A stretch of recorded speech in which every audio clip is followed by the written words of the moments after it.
Hi పిల్లలు, నేను మీకు చెప్పబోతున్న కథ పంజాబీ జానపద కథలు. అనగనగా ఒక ఊరు. ఆ ఊరిలో ఆకలితో తిరిగాడే ఓ ఎలక్కి కట్టెపుల్ల దొరికింది.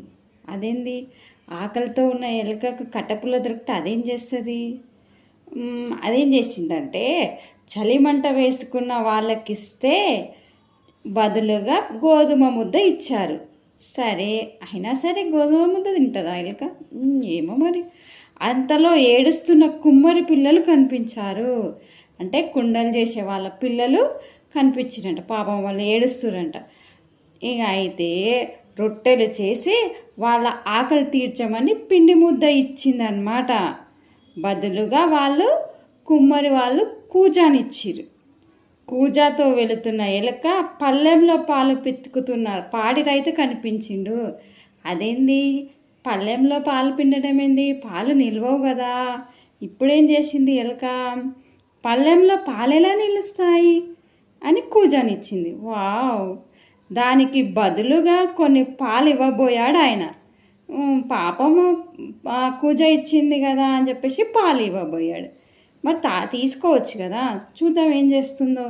అంత గేదెకి ఇన్ని పాలా అని గొడవపడి గేదెనే పట్టుకెళ్ళింది. అయ్యయ్యో! ఓ చోట పళ్ళకి మోసే బోయిలు మంచి భోజనం ఉంటే బాగుండు అనుకుంటుంటే గేదెను వండుకొని తినమని ఇచ్చేసింది. వాళ్ళకి ఆకలి అవుతున్నట్టుంది, గేదెని ఇచ్చేసింది. వాళ్ళు మాంసం ముక్కని ఇవ్వబోతే అంత గేదెకి ఇంత మాంసం ముక్కనా అని అందంట. అని దానికి మరి ఏం కావాలి? నాకు రాజకుమారిని ఇవ్వండి అని అడిగిందంట. వాళ్ళు పల్లకిలో ఉన్న రాజకుమారిని చూపించారు.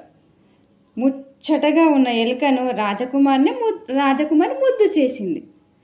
తనను పెళ్ళాడమన్న ఎలుకతో, నువ్వు మనిషి రూపం ఎత్తు, అప్పుడు నిన్ను పెళ్ళాడతా, అందాక నాతో ఉండు, జస్ట్ ఆడుకో అందనమాట. మరి ఇంతకీ ఎలుక మనిషి రూపం ఎత్తుతుందా? చూడాలంటే మనం తెలివైన ఎలుక కథ చూడాల్సిందే.